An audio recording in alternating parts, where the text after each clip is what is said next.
Hello, നമുക്കിന്ന് നല്ലൊരു മോരുകറി ഉണ്ടാക്കുന്നത് നോക്കാം കേട്ടോ. ഒരു കുമ്പളങ്ങയുടെ പകുതിയായിട്ട് എടുത്തിരിക്കുന്നത്. അതൊന്ന് കട്ട് ചെയ്ത് നമുക്കൊരു ചട്ടിയിലിട്ട് കുറച്ച് മഞ്ഞൾപ്പൊടി, 1 ടീസ്പൂൺ മഞ്ഞൾപ്പൊടി, കുറച്ച് ഉപ്പ്, കുറച്ച് കറിവേപ്പില, കുറച്ച് വെള്ളം ഒഴിച്ച് നമുക്കതൊന്ന് വേവിച്ചെടുക്കാം. അതൊന്ന് വെന്ത് വരുമ്പോഴേക്കും നമുക്ക് ഇതിൻ്റെ അരപ്പ് തയ്യാറാക്കാം കേട്ടോ. കുറച്ച് മുറിയുടെ തേങ്ങ എടുത്തിട്ടുണ്ട്. അതിലേക്ക് കുറച്ച് കറിവേപ്പില, 2 പച്ചമുളക്, 4-5 വെളുത്തുള്ളി, 5 ചെറിയ ഉള്ളി, കുറച്ച് നല്ല ജീരകം, ഒരു ചെറിയ പീസ് ഇഞ്ചി കഷ്ണം ഇട്ട് കൊടുത്ത് നമുക്ക് തേങ്ങ ഇട്ട് കൊടുക്കാം.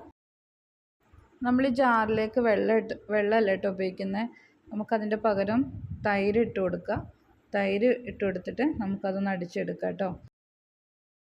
ഒരു പാക്കറ്റ് തൈര് എടുത്തിട്ടുണ്ട് കേട്ടോ. ഞാൻ ഒരു പാക്കറ്റ് കുറച്ച് ബാക്കി വെച്ചിട്ടുണ്ട്.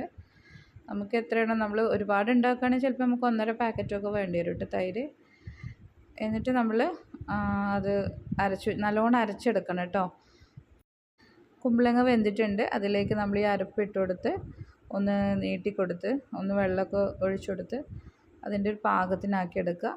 എന്നിട്ട് നമ്മൾ അതിലേക്ക് കടുക്, ഉലുവ, ഉണക്കമുളക്, കറിവേപ്പില നമുക്ക് വറവിട്ട് കൊടുക്കാം കേട്ടോ. ഇതിലേക്ക് നമ്മൾ പച്ചമുളക് കീറിയിടുക അങ്ങനെയൊന്നുമില്ല. നമുക്ക് കുമ്പളങ്ങ ഇല്ലാതെ വെറുതെ നമുക്ക് മോര് കൊണ്ട് മാത്രം, തൈര് കൊണ്ട് ഇങ്ങനെ ഉണ്ടാക്കിയെടുക്കാം കേട്ടോ. നിങ്ങളൊന്ന് ഉണ്ടാക്കി നോക്കൂ.